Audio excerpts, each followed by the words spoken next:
शिष्टमंडळाचं नेतृत्व करण्याची संधी उभाटाच्या खासदारांना मिळायला हवी अशी मागणी संजय राऊतांनी केली होती। दरम्यान संजय राऊत यांची तिकडे आवश्यकता नाही, संजय राऊत अकलेचे तारे काय तोडतात हे सर्वांना माहिती असा टोला गिरीश महाजन यांनी लगावला। विधानसभा निवडणुकीत दगाबाजी केली या मंत्री गोगावलेंनी केलेल्या आरोपाला तटकरेंनी प्रत्युत्तर दिलं। जाहीर सभेत तटकरेंनी मतांचा हिशोब मांडत गोगावलेंनी उत्तर दिलं। संयमाचा कडेलोट करण्यासाठी केलेले वेडेवाकडे आरोप सहन करणार नाही असं प्रत्युत्तर खासदार तटकरेंनी दिलं। महिलांनी घरबसल्या लघुउद्योग सुरू केला पाहिजे असा सल्ला मंत्री गुलाबराव पाटलांनी दिला। लाडक्या बहिणींचे 1500 रुपये येत असले तरी त्याच्यासोबत पायाभूत व्यवसाय महिलांनी करावा असं ते म्हणाले। राज्यातील स्थानिक स्वराज्य संस्था निवडणुकीसंदर्भात तीनही पक्षांचे नेते एकत्र बसून निर्णय घेणार असल्याची माहिती अजित पवारांनी दिली। काही निर्णय हे जिल्हा पातळीवरती होतील असंही ते म्हणाले। यावेळी त्यांनी कार्यकर्त्यांना निवडणुकीसाठी तयार राहण्याच्या सूचना केल्या। आम्ही महाविकास आघाडी सोबत आहोत आणि राहणार असे शेकापचे जयंत पाटलांनी स्पष्ट केलं। ते रायगड जिल्ह्यातील शेकापच्या मेळाव्यात बोलत होते। 29 मे ते 12 जून दरम्यान देशभरातील 700हून अधिक जिल्ह्यांमध्ये कृषी विज्ञान केंद्र आणि संशोधन संस्थांचे शास्त्रज्ञ भेट शेतकऱ्यांच्या भेटीला जाणार आहेत। शास्त्रज्ञ थेट शेतकऱ्यांच्या भेटीला जाणार आहेत आणि ते शेतकऱ्यांशी संवाद साधून त्यांना मार्गदर्शन करतील आणि आधुनिक शेतीविषयी जागरूकता निर्माण करतील। सैनिकांच्या सन्मानार्थ भाजपकडून लातूरमध्ये तिरंगा रॅलीचं आयोजन करण्यात आलं होतं आणि या रॅलीमध्ये मोठ्या संख्येनं माजी सैनिक आणि सर्वसामान्य नागरिक सहभागी झाले। सांगलीच्या मिरजेत भाजपकडून तिरंगा रॅलीचं आयोजन करण्यात आलं होतं। आमदार सुरेश खाडेंच्या नेतृत्वात ही रॅली काढण्यात आली। या रॅलीत मोठ्या संख्येनं नागरिक सहभागी झाले। जळगाव जिल्ह्यातील भुसावळ शहरात भव्य तिरंगा रॅली काढण्यात आली आणि या यात्रेमध्ये मंत्री गिरीश महाजन, संजय सावकारे यांच्यासह केंद्रीय मंत्री रक्षा खडसे यांनी सहभाग घेतला। भाजपच्या वतीनं छत्रपती संभाजीनगरात तिरंगा रॅली काढण्यात आली। या रॅलीत आजी माजी मंत्र्यांचा माजी सैनिक आणि नागरिकांनी सहभाग घेतला। ऑपरेशन सिंदूरच्या पराक्रमाला मानवंदना तसंच भारतीय सैन्याच्या सन्मानार्थ पुण्यामध्ये तिरंगा यात्रेचं आयोजन करण्यात आलं। या यात्रेत केंद्रीय मंत्री मुरलीधर मोहोळ यांच्यासह भाजपचे सर्व प्रमुख पदाधिकारी आणि कार्यकर्ते उपस्थित होते। वर्ध्यात ऑपरेशन सिंदूरच्या यशाबद्दल तिरंगा रॅली काढण्यात आली। या तिरंगा रॅलीत मोठ्या संख्येनं स्थानिकांनी हजेरी लावली। विक्रोळीमध्ये शिवसेनेच्या वतीनं ढोल ताशांच्या गजरात तिरंगा रॅली काढण्यात आली। यावेळी मोठ्या संख्येनं कार्यकर्त्यांनी रॅलीत सहभाग घेतला।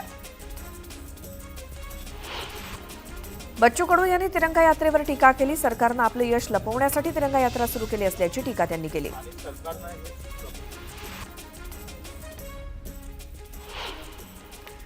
यानंतर एक महत्त्वाची पावसासंदर्भातली बातमी बघूयात। मान्सून पूर्व पावसानं राज्यभरात धुमाकूळ घातलाय। बळीराजा हवालदिल झालाय। आजपासून पुढचे 5 दिवस आणखी राज्यात विजांच्या कडकडाटासह जोरदार पाऊस बरसणार असल्याचा अंदाज भारतीय हवामान विभागानं वर्तवलाय। हवामान विभागानं दिलेल्या माहितीनुसार गुजरात आणि उत्तर कोकणच्या किनाऱ्यालगत अरबी समुद्रात चक्राकार वारे वाहत आहेत आणि याचाच परिणाम म्हणून सध्या राज्यात पावसाला पोषक वातावरण निर्माण झालंय। त्यामुळे पावसाचा जोर वाढणार असल्याची शक्यता हवामान विभागानं वर्तवली आहे। मध्य महाराष्ट्रातल्या काही ठिकाणी विजांच्या कडकडाटासह वादळ आणि मुसळधार पाऊस पडू शकतो। दरम्यान ताशी 50 ते 60 किलोमीटर वेगानं वारे वाहण्याची शक्यता आहे।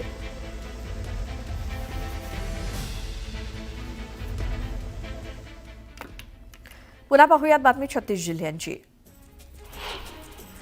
सातारा जिल्ह्याच्या अनेक भागांना मान्सूनपूर्व पावसानं झोडपलं। कोयनानगर, पाटण, ढेबेवाडी, कराड या भागात मुसळधार पाऊस पडला। या पावसामुळे आंबा पिकाचं मोठं नुकसान झालंय। धाराशिव जिल्ह्याला अवकाळी पावसाचा तडाखा बसला। पावसामुळे काही झाडं उन्मळून पडली तर काही ठिकाणी जनावरं ठार झाली। मनमाड, येवल्यासह परिसरात अवकाळी पावसानं धुमाकूळ घातला। विजांच्या कडकडाटात मेघगर्जनेसह जोरदार पावसानं हजेरी लावली। सतत 7व्यांदा पावसानं हजेरी लावल्यामुळे पिकांचं मोठ्या प्रमाणात नुकसान झालंय। मावळ तालुक्यात पाचाणे गावातल्या खाणीमध्ये एका 9 वर्षीय मुलाचा बुडून मृत्यू झाला। कुटुंबियांची नजर चुकवून हा मुलगा खाणीत पोहण्यासाठी गेला होता। मुंबई पुणे हायवेवर पनवेलजवळ भाजप अल्पसंख्याक आयोगाचे माजी अध्यक्ष हाजी अराफत शेख यांच्या वाहनाला अपघात झाला। या अपघातात शेख यांच्या पायाला दुखापत झाली। खोपोली येथे तिरंगा यात्रा संपून ते मुंबईच्या निवासस्थानी परतत होते। नागपूरच्या आकाशात पुढचे 17 दिवस ड्रोन उडवण्यावर बंदी घालण्यात आली आहे. भारत पाकिस्तान तणावाच्या पार्श्वभूमीवर नागपूर पोलिसांनी हा निर्णय घेतलाय. रिमोटवर चालणारे हेलिकॉप्टर अथवा विमान, पॅराग्लायडर, पॅरामोटर्स, ग्लायडर्स तसेच मायक्रोलाइट aeroplane, air balloon, arrow models, parachute इत्यादींना देखील बंदी आहे. नागपूर शहरातील अभ्यंकर नगर आणि सक्करदरा परिसरातील विविध घटनांमध्ये 2 दुचाकी आणि 1 कार जळून खाक झाली. अग्निशमन दलानं आगीवर नियंत्रण मिळवलं. सोलापुरात सोनसाखळी चोरांना पोलिसांनी अटक केली. टोळीला अटक करून पोलिसांनी केलेल्या कारवाईत 5 गुन्हे उघडकीस आणण्यात आले. पोलिसांनी या टोळीकडनं 5 लाखांचा मुद्देमाल जप्त केलाय. भाजपचे नेते हाजी अराफत शेख यांच्या वाहनाचा पनवेलमध्ये अपघात झाला. या अपघातामध्ये त्यांच्या पायाला दुखापत झाली आहे. अचानक ब्रेक मारल्यानं अपघात झाला असून त्यांच्यावर रुग्णालयात उपचार सुरू आहेत. नवी मुंबई आंतरराष्ट्रीय विमानतळावरती येत्या 6 ऑगस्टपर्यंत टेक ऑफ आणि लँडिंगची सुविधा उपलब्ध नाही. त्यामुळे या कालावधीत या विमानतळाचा वापर करण्यात येऊ नये अशी नोटीस हवाई प्राधिकरणानं दिली आहे. त्यामुळे जूनमध्ये होणारे उद्घाटन पुन्हा एकदा लांबणीवर पडण्याची शक्यता आहे. महाराष्ट्र राज्य मार्ग परिवहन महामंडळाच्या शिवनेरी आणि शिवाई या इलेक्ट्रिक बसमध्ये प्रवाशांना समान सुविधा आणि समान किलोमीटरच्या प्रवासासाठी 2 वेगवेगळे तिकीट दर आकारले जात आहेत. त्यामुळे प्रवाशांमध्ये संतापाचं वातावरण आहे. यंदाच्या अर्थसंकल्पात राज्य सरकारनं शिवभोजन थाळीसाठी केवळ 70 कोटी रुपयांची तरतूद केली. हा निधी केवळ जून अखेरपर्यंत पुरेल इतकाच आहे. त्यामुळे निधी अभावी ही योजना बंद होण्याची भीती आहे. मुंबईची इंडियन इन्स्टिट्यूट ऑफ टेक्नॉलॉजी आणि जपानच्या तोहोकू विद्यापीठातनं पीएचडी करण्याची संधी भारतीय विद्यार्थ्यांना मिळणार आहे. दोन्ही विद्यापीठात झालेल्या सामंजस्य करारामुळे यंदाच्या शैक्षणिक वर्षापासून हा शैक्षणिक कार्यक्रम राबवला जाणार आहे. उन्हाळ्याच्या सुट्टीमध्ये जाणाऱ्या चाकरमान्यांना गुड न्यूज मिळाली आहे. मुंबई गोवा महामार्गावरील करोडी बोगदा 15 मेपासून पूर्ण क्षमतेनं सुरू करण्यात आलाय. पोलादपूर बाजूकडच्या बोगद्यातील वीज पुरवठा कार्यान्वित करण्यात आलाय. त्यामुळे चाकरमान्यांचा प्रवास झगमगीत होणार आहे आणि बोगद्यातील गळतीसह अंतर्गत कामं युद्धपातळीवर सुरू आहेत. इयत्ता 11वी प्रवेशाची प्रक्रिया ऑनलाईन पद्धतीनं होणार आहे. यावर्षी 10वीला उत्तीर्ण झालेल्या 14.55 लाख विद्यार्थ्यांसाठी 20.43 लाख जागा उपलब्ध आहेत. मुंबई विभागाचा विचार करता मुंबई विभागातनं 3.21 लाख विद्यार्थी उत्तीर्ण झालेत. तर मुंबई विभागातील 1265 कनिष्ठ महाविद्यालयांमध्ये तब्बल 4.61 लाख जागा असणार आहेत. गेल्या वर्षीच्या तुलनेत ही वाढ मोठी आहे. संत तुकाराम महाराजांच्या पालखी रथाला आणि चौघडा गाडीसाठी जुंपण्याला प्रथमच श्री संत तुकाराम महाराज संस्थांच्या वतीनं स्वतः बैलजोडीची खरेदी करण्यात येणार आहे. त्यामुळे प्रचलित बैलजोडी निवड प्रक्रिया आणि रथाला बैलजोडी जुंपण्याचा प्रचलित मान बंद होणार आहे. 2006 साली राष्ट्रीय स्वयंसेवक संघाच्या मुख्यालयावरती झालेल्या हल्ल्याचा मास्टर माइंड रजाउल्ला निजामनी खालिद उर्फ अबू सैफुल्ला याचा पाकिस्तानमध्ये खात्मा करण्यात आला. तब्बल 19 वर्षांनंतर सैफुल्लाचा खात्मा करण्यात यश आलंय. केंद्र सरकारच्या जहाज बांधणी दुरुस्ती आणि पुनर्वापर धोरणानुसार राज्य सरकारनंही आपलं धोरण जाहीर केलं. या धोरणानुसार राज्याच्या किनारपट्टीवर जहाज बांधणी दुरुस्ती आणि पुनर्वापरासाठी कारखाने उभारण्यात येणार आहेत. त्यासाठी उद्योगांना प्रोत्साहन म्हणून सरकारकडून 15% भांडवली अनुदान देण्यात येणार आहे. मुंबईतील 23 झोपडपट्टी पुनर्वसन योजना मार्गी लागल्यामुळे 28,000 झोपडीधारकांचं पुनर्वसन शक्य होणार आहे. वित्तीय संस्थांनी अर्थसहाय्य केलेल्या सुमारे 47 योजनांपैकी 23 योजनांमध्ये विकासक नियुक्त करण्यात आले. त्यामुळे 27,793 झोपडीधारकांचं पुनर्वसन मार्गी लागणार आहे. मावळातील इंद्रायणी भाताला जीआय मानांकन मिळावं यासाठी प्रयत्न सुरू आहेत. या मागणीनुसार कृषी विभागानं तातडीनं तसा प्रस्ताव सादर करावा अशी सूचना राज्याचे उपमुख्यमंत्री अजित पवार यांनी केली. 11वीसाठी आजपासून प्रवेश प्रक्रिया सुरू होणार आहे. 21 मे पासून विद्यार्थ्यांना अर्ज नोंदणी करता येणार आहे. नागपुरातील 190 पेक्षा जास्त कनिष्ठ महाविद्यालयांमध्ये 11वीच्या 55,150 जागा आहेत. 30 तारखेला तात्पुरती गुणवत्ता यादी सकाळी 11 वाजता जाहीर करण्यात येणार असून 3 जूनला अंतिम गुणवत्ता यादी घोषित केली जाईल. तुळजापुरात अवैध मटका अड्ड्यावरती पोलिसांनी छापा टाकत कारवाई केली. पोलीस अधीक्षक संजय जाधव यांनी स्वतः जाऊन ही कारवाई केली. या कारवाईत 33 जणांवरती गुन्हा दाखल करण्यात आला असून लाखोंचा मुद्देमाल जप्त करण्यात आलाय. छत्रपती संभाजीनगरमध्ये शेतकऱ्यांना घरोघरी जाऊन बिल न देता बोगस खतांची विक्री करण्यात आली. या प्रकरणी 5 जणांवर गुन्हा दाखल केला असून त्यांच्या ताब्यातनं 20 गोण्या खतासह मुद्देमाल जप्त केलाय. येत्या 22 मे रोजी नागपुरातील इतवारी रेल्वे स्थानकाचं मोदींच्या हस्ते ऑनलाईन उद्घाटन होणार आहे. सुमारे 12.5 कोटी रुपये खर्च करून नागपूर विभागातील इतवारी स्टेशन आधुनिक सुविधांनी सज्ज करण्यात आलंय. यानंतर एक महत्त्वाची बातमी आहे. मुंबई गोवा महामार्गावरती एक भीषण अपघात झाला. भरणे नाका इथे भरधाव कार जगबुडी नदीच्या पुलावरनं थेट नदीपात्रात कोसळली. यामध्ये 5 जणांचा मृत्यू झाला असून 2 जण गंभीर जखमी आहेत. कारमधील प्रवासी मुंबई ते देवरुख असा प्रवास करत असताना पहाटे 5:30च्या सुमारास हा अपघात झाला. स्थानिक नागरिकांनी आणि पोलिसांनी मदतकार्य करून कारमधले मृतदेह बाहेर काढलेत. जगबुडी नदीच्या याच पुलाच्या ठिकाणी आतापर्यंत 15 ते 20 अपघात झालेत.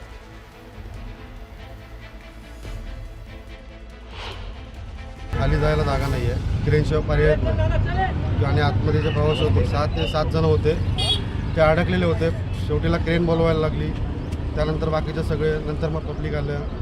क्रेनच्या सहाय्याने पहिले गाडीवरती घेऊन नंतर मग बॉड्या काढण्यात आल्या. या गॅपमधनं गाड्या खाली जातात तरी सुद्धा जाणून बुजून ह्या गॅप बुजवता येत नाही किंवा इथं काय सुरक्षेचं पर्याय करता येत नाही. त्यांना 10 ते 15 अपघात झाले नाही. जवळजवळ 10 ते 15 अपघात या वर्षामध्ये झालेले आहेत. आणि आज उकड हे 5 बली गेलेले आहेत. आणि मला असं वाटतं की एकाच घरातले 5 लोक असतील. पण जबाबदार कोण आहे असं वाटतं? त्याला जबाबदार टोटली प्रशासन. त्या माणसानं वाचवायची गरज होती, पण अशा वेळेला कोणी मदतीला नव्हतं. पण जेव्हा रेस्क्यू टीम, प्रसाद गांधी मित्रमंडळ आणि रेस्क्यू टीम बुरानबाग आणि वैभव साहेब हे जेव्हा आले, त्यावेळेला मी पहिला खाली उतरलो. त्यानंतर परिस्थिती बघितली. त्यानंतर मी सगळेजण कोणतीही पर्वा न करता त्या माणसानं वाचवायचा प्रयत्न केला. आणि आता एक माणसाची परिस्थिती गंभीर आहे, पण तो वाचावा आमची ही एवढी इच्छा आहे. हाच तो पूल आहे की ज्यासाठी आम्ही आंदोलन केलं आणि इथं इंजिनियरला बांधला होता. 1.5 महिना आम्हाला प्रशासनाने जेलमध्ये टाकलं. आज परिस्थिती बघा, आज 5 लोक इथं मयत झालेले आहेत. एक गंभीर जखमी आहे. अशी ही परिस्थिती आहे आणि रोज इथं अपघात आहे. आमचे हे सगळे रेस्क्यू टीमचे सगळे लोक इथं सकाळी 5 वाजल्यापासून आहेत. त्यांच्या तोंडच तुम्ही इथं ऐकात म्हणजे काय परिस्थिती ही या शासनाला कळेल. पुन्हा पाहूयात बातमी 36 जिल्ह्यांची. भारतातील सक्रिय कोरोना रुग्णांची संख्या आता 93 झाली आहे, तर 28 एप्रिलनंतर वाढलेल्या कोरोना रुग्णांच्या संख्येत 58 वाढ झाली आहे. कोरोनाबाधित रुग्णांची संख्या सिंगापूर आणि हाँगकाँगमध्ये वाढली आहे. सिंगापूरमध्ये कोरोनाबाधित रुग्णांची संख्या मे महिन्यात पहिल्या आठवड्यात 28% वाढली आहे, तर रुग्णसंख्या 14,200 वर पोहोचली आहे. सोलापुरातील टॉवेल कारखान्यातील दुर्घटनेबाबत पंतप्रधान मोदींनी दुःख व्यक्त केलं. यावेळी मोदींकडून मृतांच्या नातेवाईकांना 2 लाख रुपये तर जखमींना 50,000चा निधी देण्यात आलाय. राज्यात पहिल्यांदाच इयत्ता 11वीची प्रवेश प्रक्रिया केंद्रीय ऑनलाईन पद्धतीनं राबवण्यात येणार आहे. त्यासाठी राज्यातील 9,294 कनिष्ठ महाविद्यालयांनी नोंदणी केली आहे. ऑनलाईन प्रवेशासाठी 21 मे पासून अर्ज करता येणार आहे. राज्यातील बाजार समित्यांमध्ये 36,000 क्विंटल कांद्याची आवक झाली. कांद्याला सरासरी 1200 रुपयांपर्यंतचा दर मिळाला आहे. राज्यातील बाजार समित्यांमध्ये गव्हाची आवक घटली आहे. दौंड बाजार समितीत 69 क्विंटल गव्हाची आवक झाली. या गव्हाला सरासरी 2,700 रुपये दर मिळाला आहे. देशातील साखर उत्पादनात घट झाली आहे. साखर उत्पादनात 58 लाख टन इतकी घट झाली असून 15 मे पर्यंत देशाचं साखर एकूण उत्पादन 257.40 लाख टनांवरती गेलंय. गेल्या वर्षी 315.40 लाख टन साखर उत्पादन झालं होतं. दहिसरमध्ये 2 कुटुंबात झालेल्या तुफान हाणामारीत 3घांचा मृत्यू झाला. यात 5 जण गंभीर जखमी झालेत, तर 3घांचा मृत्यू झाला. या प्रकरणी दोन्ही कुटुंबाविरोधात गुन्हा दाखल करण्यात आलाय. आरोपी जखमी असल्यामुळे अटक करण्यात आलेली नाही. पुण्यातील सावित्रीबाई फुले पुणे विद्यापीठाच्या या महाविद्यालयाच्या पिसोळीमधील नवीन इमारतीचं उद्घाटन करण्यात आलं. केंद्रीय राज्यमंत्री रामदास आठवले यांच्या हस्ते इमारतीचं उद्घाटन झालं. मुंबईतल्या प्रभादेवी पुलाच्या बांधकामात बाधित होणाऱ्या 19 इमारतींचा समूह पुनर्विकास करण्याचा निर्णय राज्य सरकारनं जाहीर केलाय. मात्र त्याबाबतचे कोणतेही लेखी आश्वासन देण्यात आलेलं नाही किंवा शासन निर्णय अद्याप प्रसिद्ध झालेला नाही. त्यामुळे सरकार फसवणूक करत असल्याचा आरोप करून आता 19 इमारतीतील प्रकल्प बाधित आक्रमक झालेत. येत्या आठवड्यात यासंबंधीचा शासन निर्णय प्रसिद्ध झाला नाही तर आमरण उपोषणाला बसण्याचा इशारा प्रकल्प बाधितांनी दिलाय. सीईटी कक्षाकडनं पीसीबी गटाच्या घेण्यात आलेल्या परीक्षेतील प्रश्न, दिलेले पर्याय याबाबत विद्यार्थ्यांना त्यांच्या तक्रारी आणि हरकती 19 मे पासून नोंदवता येणार आहेत. त्यामुळे चुकीचा प्रश्न किंवा पर्याय याबाबत विद्यार्थ्यांची शंका दूर होण्यास मदत होणार आहे. कुलाबा वांद्रे सिप्स आरे मेट्रो 3 मार्गिकेवरील बीकेसी ते आचार्य अत्रे चौक या मागील आठवड्यात वाहतूक सेवेत दाखल झालाय, तर आता अखेर वोडाफोनचं नेटवर्क सुद्धा उपलब्ध झालेलं आहे. त्यामुळे प्रवाशांना काहीसा दिलासा मिळालाय, तर अद्यापही एअरटेल आणि जिओच्या नेटवर्कची प्रतीक्षा आहे. स्मार्टफोन निर्यातीच्या बाबतीत भारतानं मोठी कामगिरी केली. आर्थिक वर्ष 2025 मध्ये भारताकडनं $24.14 अब्ज किमतीचे स्मार्टफोन्स निर्यात झालेत. मागील वर्षीच्या तुलनेत $15.57 अब्ज निर्यातीपेक्षा हे 55% प्रमाण जास्त आहे. शिक्षण विभागातील शालार्थ आयडी घोटाळा आणि अपात्र मुख्याध्यापक भरती घोटाळ्यातील पोलिसांची एसआयटी स्थापन करण्यात आलेली आहे. त्यामुळे अनेक मोठ्या अधिकाऱ्यांची भांडाफोड होण्याची शक्यता आहे. पुण्यात पीएमपीएमएल बसमधनं फुकट प्रवास करणाऱ्या प्रवाशांबरोबरच विलंबानं तिकीट घेणाऱ्यांवर सुद्धा दंडात्मक कारवाई करण्यात येणार आहे. त्यासाठी मोबाईल ॲप ऑनलाईन तिकीट प्रणाली विकसित केली आहे. त्यामुळे प्रवाशांनी बस थांब्यावरनं बसमध्ये बसतानाच तिकीट काढूनच प्रवास करण्याचं आवाहन पीएमपी प्रशासनाकडनं करण्यात आलंय. एक मोठी बातमी. मुंबईत केईएम रुग्णालयामध्ये संशयित कोरोनाबाधित असलेल्या 2 रुग्णांचा मृत्यू झाल्याची धक्कादायक माहिती समोर आली आहे. संशयित कोरोनाबाधित रुग्णांचा मृत्यू त्यांना असलेल्या सहव्याधींमुळे झाल्याचा दावा केईएम रुग्णालयानं केलाय. 58 वर्षीय महिलेचा कर्करोगामुळे आणि 13 वर्षीय मुलीचा मूत्रपिंडाच्या आजारानं मृत्यू झाला असल्याचं रुग्णालय प्रशासनाचं म्हणणं आहे. मात्र दोन्ही रुग्णांच्या मृत्यूपूर्वी केलेल्या चाचणीमध्ये हे रुग्ण कोरोनाबाधित असल्याचं स्पष्ट झालं होतं. तरी त्यांचा मृत्यू हा कोरोनामुळे झाला नसल्याचं केईएम रुग्णालयाच्या प्रशासनाकडनं सांगण्यात आलंय.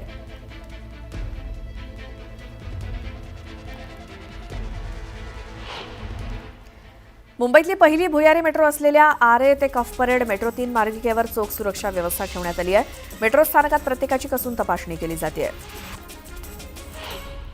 राज्यभरात बांधण्यात आलेली 200 नवीन प्राथमिक आरोग्य केंद्र आणि उपकेंद्र निधीअभावी बंद आहेत. या आरोग्य केंद्रांमध्ये आवश्यक उपकरणं, औषधं, पैसे नाहीत. तसंच कर्मचाऱ्यांची भरती सुद्धा करण्यात आलेली नाही, अशी धक्कादायक माहिती सार्वजनिक आरोग्य विभागातील वरिष्ठ अधिकाऱ्यांनी दिली. त्यामुळे विशेषतः ग्रामीण भागातील गोरगरिबांना उपचाराअभावी जीव गमवावा लागण्याची शक्यता असून जनतेत राज्य सरकारविरोधात प्रचंड संतापाचं वातावरण आहे. भारत पाकिस्तान तणावाच्या पार्श्वभूमीवर तुर्कीनं पाकला समर्थन दिल्यामुळे IIT मुंबईनं आता तुर्कीतील शैक्षणिक संस्थांशी असलेले करार स्थगित केलेत. टाटा समाज विज्ञान संस्थेनंतर आता मुंबईतील दुसऱ्या मोठ्या शिक्षण संस्थेनं हा निर्णय घेतलाय. मध्य रेल्वेनं मेल एक्सप्रेसमध्ये हेड ऑन जनरेशन पद्धतीचा वापर केल्यामुळे गेल्या आर्थिक वर्षात 170.7 कोटी रुपयांच्या इंधनाची बचत केली. या पद्धतीत गाडीच्या इंजिनला HOG कन्व्हर्टर लावून त्याद्वारे 25 kV विजेची निर्मिती केली जाते. सांगलीच्या मिरज तालुक्यातल्या बेडग इथे बैलगाडा शर्यतीचं आयोजन करण्यात आलं होतं. जवळपास 75 पेक्षा जास्त बैलगाड्यांनी या शर्यतीत सहभाग घेतला. यामध्ये लिंगनूरच्या बैलजोडीनं प्रथम क्रमांक पटकावला. राज्यातील तब्बल 8,000हून अधिक गावांमध्ये शाळाच नसल्याची माहिती समोर आली आहे. केंद्रीय शिक्षण सचिवांनी या गंभीर शैक्षणिक दुरवस्थेवरती लक्ष वेधत परिस्थितीत सुधारणा करण्याचे निर्देश दिलेत. यंदा 11वी प्रवेशात विज्ञान शाखेचा कट ऑफ वाढणार असल्याचा अंदाज व्यक्त करण्यात आलाय. AI मधील करिअर आणि इतर वाढत्या संधींमुळे विद्यार्थ्यांच्या विज्ञानाकडे कल वाढतोय. शिवराज दिवटेला मारहाण करणाऱ्या समाधान मुंडे आणि ऋषिकेश गिरीला देखील बेदम मारहाण झाली होती आणि यावेळी शिवराज दिवटे त्या ठिकाणी उपस्थित होता आणि याचाच राग मनात धरून शिवराज दिवटेला मारहाण झाल्याचं समोर आलंय. धनंजय मुंडे यांनी शिवराज दिवटे याची भेट घेत त्याची विचारपूस केली. तर दिवटे हे आमच्या कुटुंबातील सदस्यासारखा आहे असं वक्तव्य धनंजय मुंडेंनी केलं. पुण्यामध्ये प्रकाश सोनकांबळे आणि अहमद शेख या दोघांनी एका व्यक्तीला मारहाण करत हातात कोयता घेऊन दहशत माजवली होती. या प्रकरणी बिबेवाडी पोलीस ठाण्यात गुन्हा दाखल करण्यात आला. पोलिसांनी फरार आरोपींचा शोध घेऊन बिबेवाडी परिसरातून त्यांची धिंड काढली. तुळजापूर ड्रग्ज प्रकरणानंतर आता तुळजापुरात मटका बुकीचे रॅकेटचा पर्दाफाश झाला असून तुळजापुरात अवैधरित्या चालणाऱ्या मटका अड्ड्यावरती पोलीस अधीक्षक संजय जाधव यांनी स्वतः जाऊन छापा टाकला आणि या प्रकरणी 33 जणांवरती गुन्हा दाखल करत लाखोंचा मुद्देमाल जप्त केलाय. पुणे शहरात मुसळधार पाऊस झाला. पुणे शहराला हवामान विभागाकडून येलो अलर्ट देण्यात आलाय. शिवाजीनगर, स्वारगेट, हडपसर आणि धायरी परिसरात जोरदार पाऊस झाला. जळगावात वादळी वाऱ्यासह मुसळधार पावसानं हजेरी लावली. विजांच्या कडकडाटासह आलेल्या पावसामुळे फळबागांसह मका आणि ज्वारीचं मोठ्या प्रमाणात नुकसान झालंय. शिर्डी शहरामध्ये अवकाळी पावसानं हजेरी लावली. विजांच्या कडकडाटासह आलेल्या पावसामुळे भाविकांची तारांबळ उडाली. जालना जिल्ह्यातील जाफराबाद तालुक्यात जोरदार पाऊस झाला. विजांचा कडकडाट आणि वादळी वाऱ्यासह आलेल्या पावसानं जाफराबाद तालुक्यातील बोरगाव, बोरी, चिंचखेडा, येवता, जानेफळ, हिवरा आणि माहुरा भागाला चांगलंच झोडपून काढलं. अकोला जिल्ह्यात पुन्हा अवकाळी पावसानं हजेरी लावली. पावसामुळे वातावरणात गारवा निर्माण झाल्यामुळे उघड्यापासून नागरिकांना दिलासा मिळालाय. अकोल्यात झालेल्या अवकाळी पावसामुळे शेतकऱ्यांचं मोठं नुकसान झालं. अचानक आलेल्या पावसामुळे जठारपेठ चौकातील बाजारपेठेत लोकांची तारांबळ उडाली. अलिबाग वडखळ रोडवरती 20 किलोमीटरपर्यंत वाहनांच्या रांगा लागल्या. सुट्टीनिमित्तानं नागरिक घराबाहेर पडले असून अरुंद रस्त्यामुळे मोठी वाहतूक कोंडी झाली आहे. बोईसर तारापूर एमआयडीसीतील कॅमलिन कंपनीमध्ये गॅस गळती झाली. त्यामुळे 10 कामगार जखमी झालेत. त्यांच्यावर रुग्णालयात उपचार सुरू आहेत. छत्रपती संभाजीनगरातील शिवाजीनगर भुयारी मार्ग पहिल्याच पावसात तुंबलाय. त्यामुळे महानगरपालिकेचा गलथान कारभार समोर आलाय. आता या पाण्याचा निचरा होईपर्यंत भुयारी मार्ग वाहतुकीसाठी बंद असणार आहे. जळगावच्या जामनेरमध्ये तलाठी कार्यालयाचं छत कोसळलं. वादळी वाऱ्यासह झालेल्या पावसामुळे पहिल्या मजल्यावरील छताचा काही भाग कोसळल्यामुळे कर्मचारी आणि नागरिकांच्या सुरक्षेचा प्रश्न निर्माण झालाय. धुळे शहरातील जीर्ण इमारतीचा प्रश्न पुन्हा एकदा ऐरणीवर आलाय. धुळे शहरासह हद्दवाढ झालेल्या गावात तब्बल 110 इमारती धोकादायक असून इमारत रिकामी करण्यासाठी रहिवाशांना नोटीस बजावण्यात आली आहे. पोलिसांकडून बजरंग दलाच्या कार्यकर्त्यांवरती सातत्यानं अन्याय होत असल्याचा आरोप करत बजरंग दलाच्या कार्यकर्त्यांनी आमरण उपोषण सुरू केलंय. कार्यकर्त्यांवर दाखल केलेले खोटे गुन्हे मागे घ्यावेत अशी मागणी यावेळी करण्यात आली. परभणी जिल्ह्यात समृद्धी महामार्गात गेलेल्या शेतीचा योग्य मोबदला मिळत नसल्याचा आरोप शेतकऱ्यांनी केला.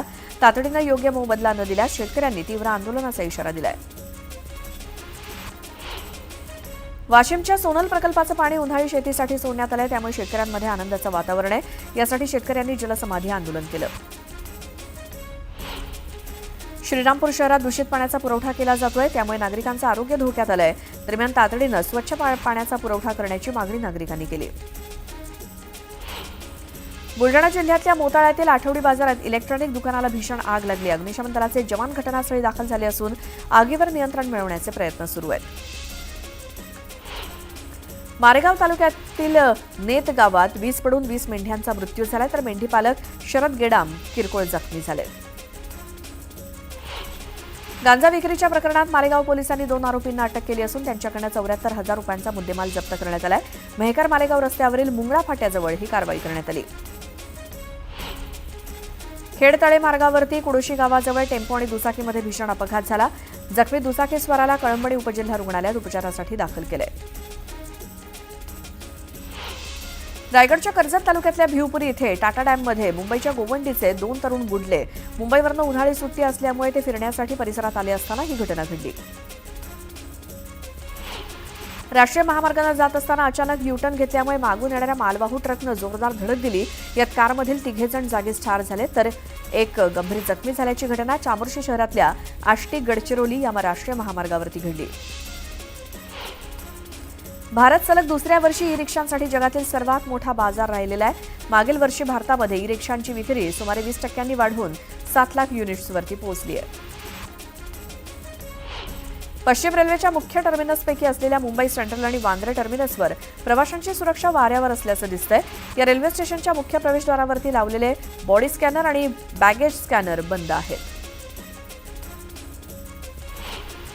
मुंबई पालिकेच्या वतीनं पावसाळापूर्व नालेसफाईची कामं सुरू आहेत. यासाठी पालिकेने 31 मेपर्यंत 80% नालेसफाई करण्याचे आदेश कंत्राटदारांना दिलेत.